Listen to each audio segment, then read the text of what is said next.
कक्षा 8 प्रश्नावली 2.2 प्रश्न संख्या 4। दो संख्याओं का योग 95 है।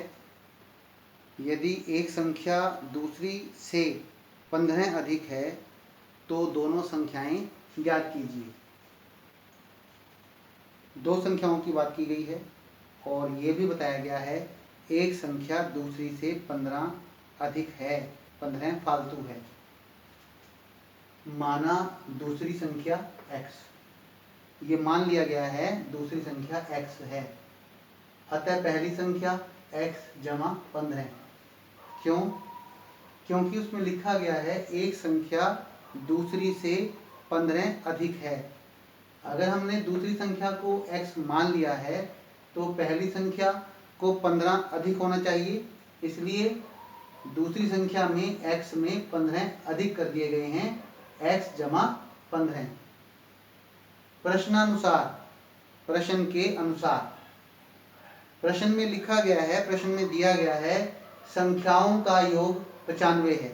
हमने भी यही लिखा है संख्याओं का योग 95।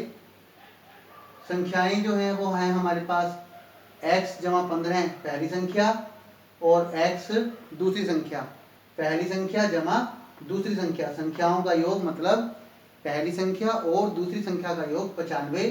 पहली संख्या जमा दूसरी संख्या बराबर है 95। x जमा 15, x जमा 15, x मतलब x और 95 के बदले में 95। एक x और एक x, x मतलब एक x, एक x और एक x बन गए 2x। 95 के बदले में 95। 15 प्लस का अंक है, जमा की संख्या है। जमा की संख्या को जब हम लेफ्ट से राइट या राइट से लेफ्ट लेकर जाते हैं तब उसका साइन, उसका चिन्ह बदल जाता है। 15 जमा का अंक है। जब हम इसे लेफ्ट साइड से राइट साइड लेकर आएंगे तब ये 15 माइनस प्लस 15 माइनस 15 हो जाएगा।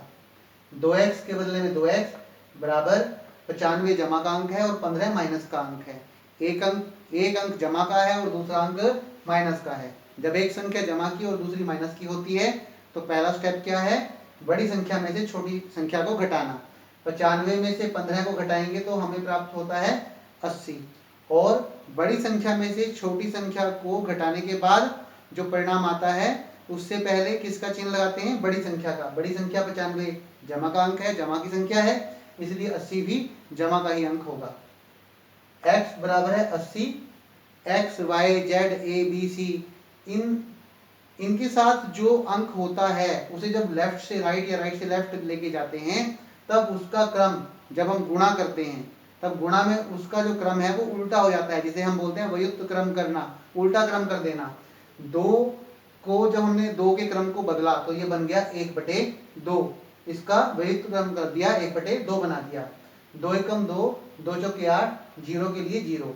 x का मान है 40, अतः दूसरी संख्या x है, अतः दूसरी संख्या बराबर x और x का आंसर है 40। पहली संख्या x जमा 15, x जमा 15, x का मान 40, 40 जमा 15, तो 40 में अगर हम 15 को ऐड करते हैं तो बन जाता है 55।